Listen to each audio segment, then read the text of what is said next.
Hey, welcome to Agri-Talk. Hopefully our mics are live. I see them back there scrambling. Yeah. I'm Mike Thompson. With me here today is Dwayne Rigsby from OSU South Centers. How you doing, Mike? Today we're going to talk about growing stuff. Growing stuff, that's and right. One of my favorite things, strawberries. Oh, that is delicious. That's one of my favorite fruits, if you want to call it. Nothing better than good strawberries. And I think right now is, everybody's getting ready to pick. Sometimes you have advantages. Everybody's getting ready to pick? Not everybody, but there's people picking today. Really? Because of some semi-new technology that we're harvesting at the center, at the South Centers. We've been harvesting for a couple of days at least, and our guest will tell us exactly how long. What do you do with the fruits that you harvest at South Centers? Well, sometimes Does it go to a market, or you guys just take it home? Well, usually we have a couple of ways. Sometimes the pickers, if you would, they'll take some home, but then what we do is we sell them to our group of people there at the center. Okay. And what we do is we use that money for fundraising or things like that, and we actually try to support our community. So we may build that money up and work and give it to a food bank or something like that. Usually at the end of the year or near Christmas time, we have little things like that. We even buy boots for kids and things like that. And that's where some of that money comes from. And then another thing we're going to talk about after that, if you stay tuned, is hops and barley, I think. Hops and barley, yeah. I think there was some famous quote from Benjamin Franklin that there's proof that God loves us because there was beer, yeah. That's something another, like that. That's another new hot thing is hops in Ohio, because it used to be here, and then it got wiped out, diseases, and then now it's they've figured out a way to fight those diseases, and it's growing back in Ohio. Is the disease more of like a moldy kind of a thing? Yeah, to a degree, and that's where our expert will tell us more about that. And then the barley, I think, I'm not sure on that, why we're starting that, but again, I think it's related to the beer area. So, well, who do we have here today? Well, today we have Tom Harker. He is the research assistant for the horticulture department at South Centers. So, Tom, welcome to the show, and can you give us a little bit about yourself, maybe how long you've been at the center, and how you got started into this whole horticulture world? Okay, thanks for having me. Again, Tom Harker. I've been with the Ohio State University now for 20 years. Started over in Highland County actually doing research, and then now I'm down in Pike at the research station. Started off in greenhouse is my background, and just kind of moved into this for the last 20 years, learning as I went along. Now you said greenhouse. What did you start in greenhouses? I always think of like bedding plants and things like that, but is that what you did, or did you have some other things as well? In my college years, it was bedding plants and flowers like that. Flowers. Yes. Okay, good. Well, now we talked about strawberries. Right. What I hear that the center in Piketon there is having a big event tomorrow evening, about a strawberry field night or field day, if you want to call it, 5 o'clock, 4 o'clock, or something like that. And I hear that they're mixing horticulture crops with robots. So what is this robot thing that may be appearing? And tell us a little bit about the field night itself. Okay. Yes, Dwayne. Tomorrow night at the South Centers, we are having a horticulture field night focused on strawberry production. We'll look at both plastic culture strawberries and as well as your typical matted row strawberries that most people are familiar with throughout the state. Now, I'm going to stop you there just a second, Tom. What is a plastic culture versus a matted row? Okay, I believe we have a picture of plastic culture. Basically what that is, as you can see, it's a bed, a raised bed that we form with a piece of machinery. And at the same time that we go through the field with this piece of machinery, it lays black plastic as it raises this bed. So we're pulling this machine and it's pulling soil and gathering it up and making a raised bed and laying the plastic, as well as putting irrigation line underneath the plastic. at the same time. Yeah, that was going to be another question. If it's covered in plastic, how does it get water, or how do you fertilize that stuff? Right. But you say there's something underneath the Right. plastic. At planting time, Dwayne, we put down a little bit of fertilizer, not a lot, just your typical dry fertilizer. The irrigation line in this system is a vital key. It puts all of our nutrient as well as our water down throughout the growing season. So that's not like from the city water system. It could be. It could be, Right. if you wanted. Ours all comes from a pond Okay. up to the field. But you add stuff to it on its way? At the field, we inject fertilizer. This time of year, we're really pushing fertilizer to the plants to keep them producing large, luscious berries.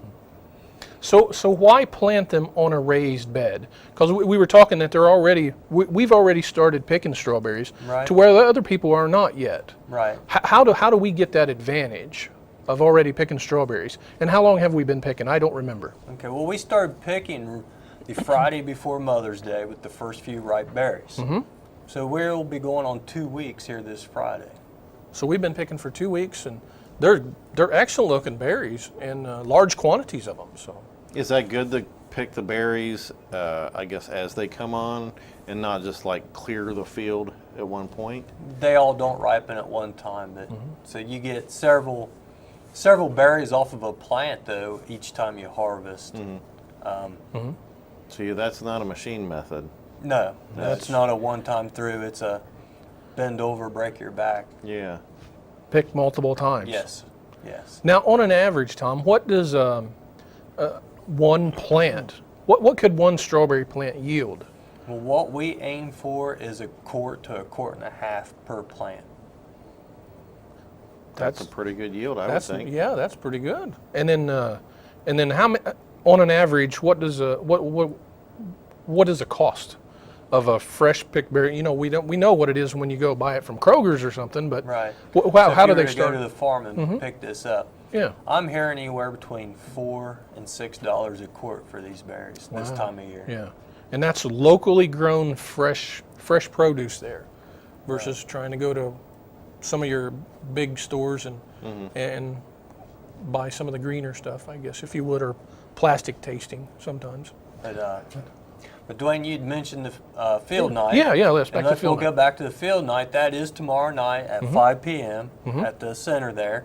And we'll be discussing both plastic culture strawberries as well as the matted row and the different production systems with that. And as well, we're going to have a robot there that some guys have designed that is able to sense the colors of the strawberry for its ripeness and go ahead and pick that strawberry. From what I understand.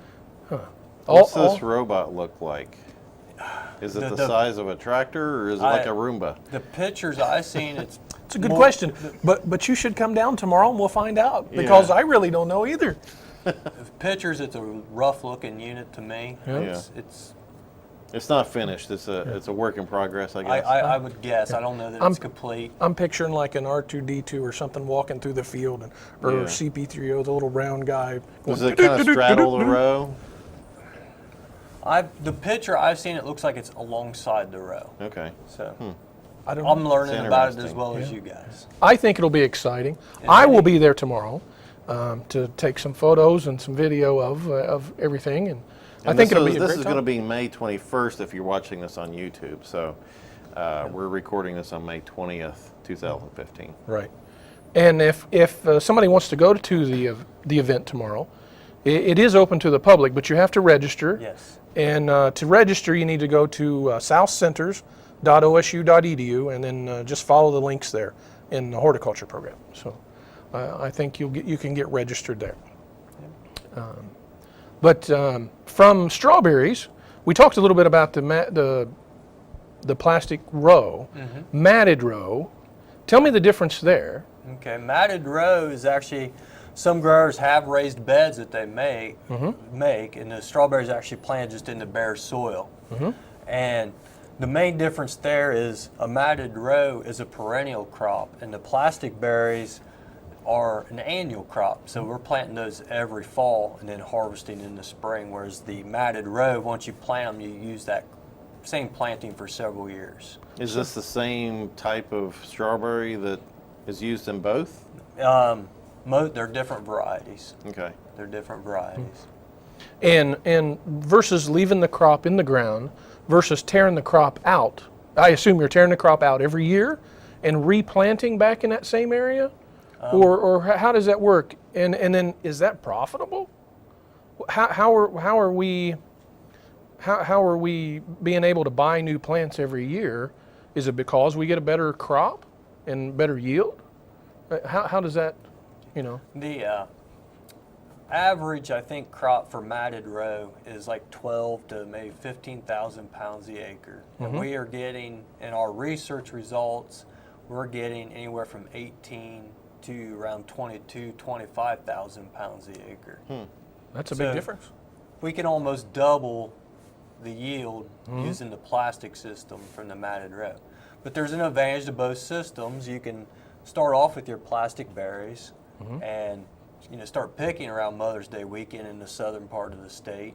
And then when those are done, your matted row are starting to come in there at the end of May, and you'll have those into June. So you extend your time of having fresh berries on your farm. More revenue, I guess. That's what you look at. More you get ways. The early market and the late market. You beat the other people to the market, I guess. Right. Awesome. Not a bad idea. Yeah. I like it. So, what else is happening, Tom? We talked about hops. I hear we had Brad Bergerford on last time, and we talked a little bit about hops there, but we talked about the field nine as well. But we have a planting there of hops, right? Yes. And how did we get started in it, and how big is the area that we're doing? Well, there's been some interest, a few people in the state raising hops. It's not a large acreage crop at this point, but with the craft breweries popping up all over the state, there's more and more demand for hops. Right now, most of people doing it in their own home. Yeah. Correct. Yeah, a lot of the little home brewers. Yeah. So a lot of the hops are being shipped in from the West Coast. So there's a lot of money exiting the state of Ohio for these hops. So we decided, like Dwayne, I think mentioned earlier, hops was grown previously in the state of Ohio, back before Prohibition. And disease and insects really was a main problem. And then, of course, Prohibition, they just kind of quit raising hops. Right. So now with the chemicals we have to combat both insects and disease, we think we might be able to economically raise hops in the state of Ohio again. So we have two research plots planted. There's a 1/4 acre at our Piketon site. We also have a 1/4 acre in Worcester, Ohio, up at the research branch there.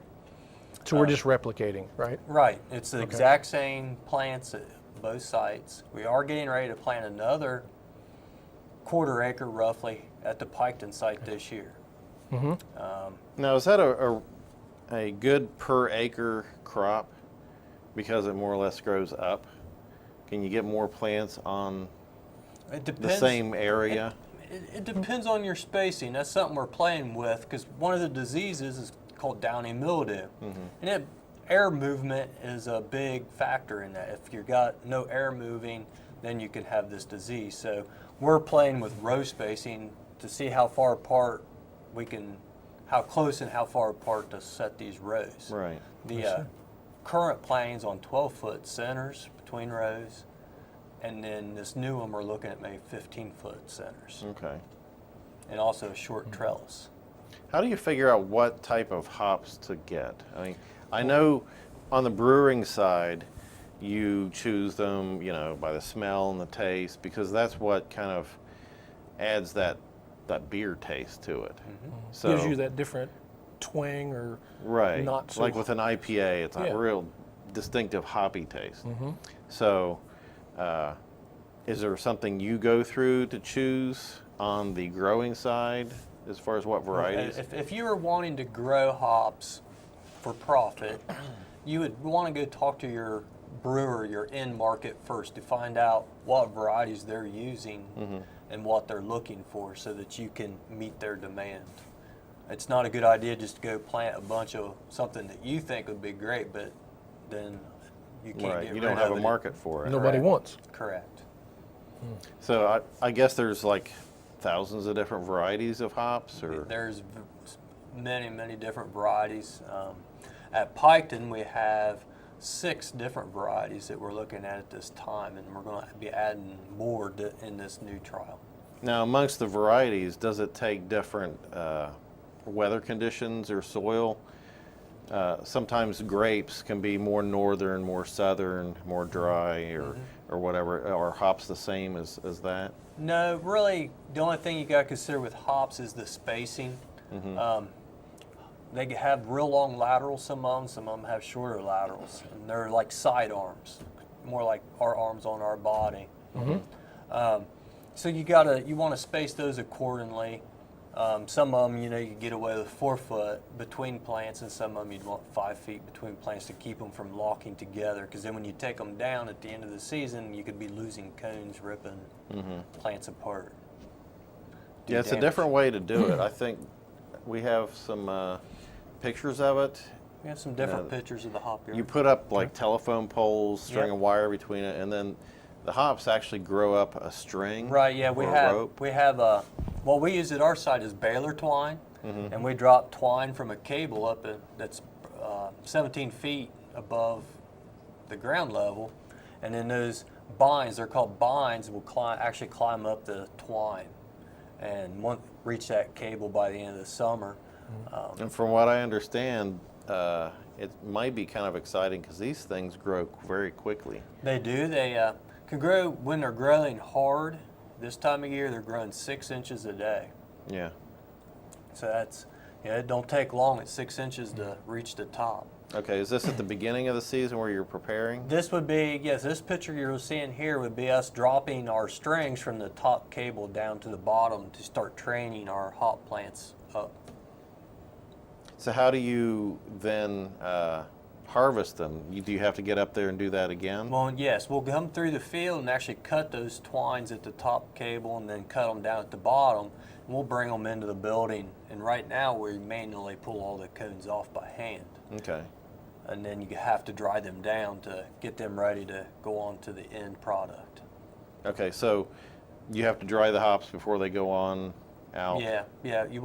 When the hops come out of the field, there's a lot of moisture in them. So they come out about, say, 75% moisture, and we dry those down to roughly 8 to 10% moisture in the cones. Would that be like just laying them out in the sun, or what do you? What we do is we put them in a oast, and we have a picture of that up, a rough picture here. It's Is it this? This is an oast Okay. with some hops, cones in it, and all it is a frame that we have made with a mesh bottom in it that air can move through, and we have fans underneath there, and we have different sections stacked upon one another. Kind of like trays, if Yes, you would. yeah. Think of like a bread tray. How bread's stacked on a truck. Right.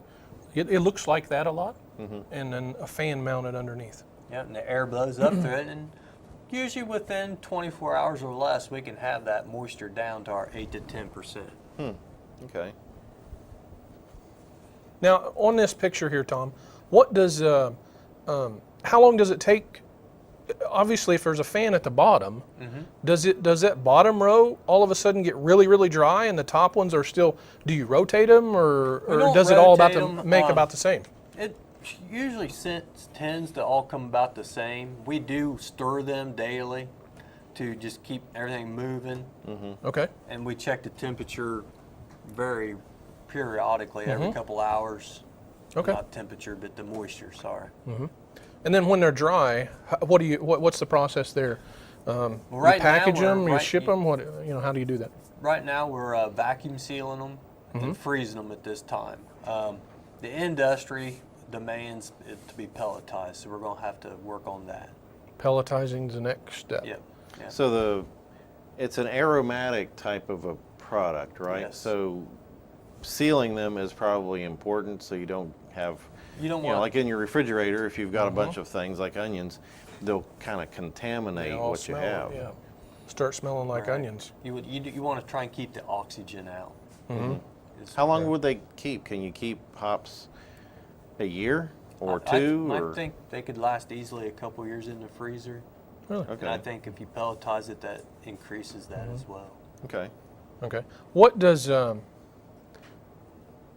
how much do they end up weighing at the end? It's just light amounts, right? So Right.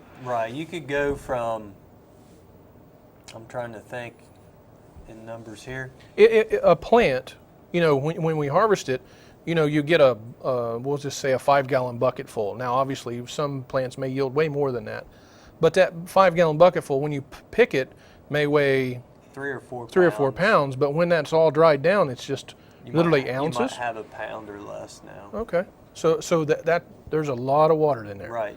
A lot of water. That harvest time, really there's cool. a lot of moisture in these Yeah. plants. I've watched this process last year, and literally there was 5-gallon bucketfuls of these cones. And after they dried them down, they were in this little tiny bag. And That whole 5 that whole 5-gallon bucket was in a bag no more than about this thick and about this wide. Looked like, about this. And I'm like, how'd you do that? But it's that whole drying process, and everything just down to nothing.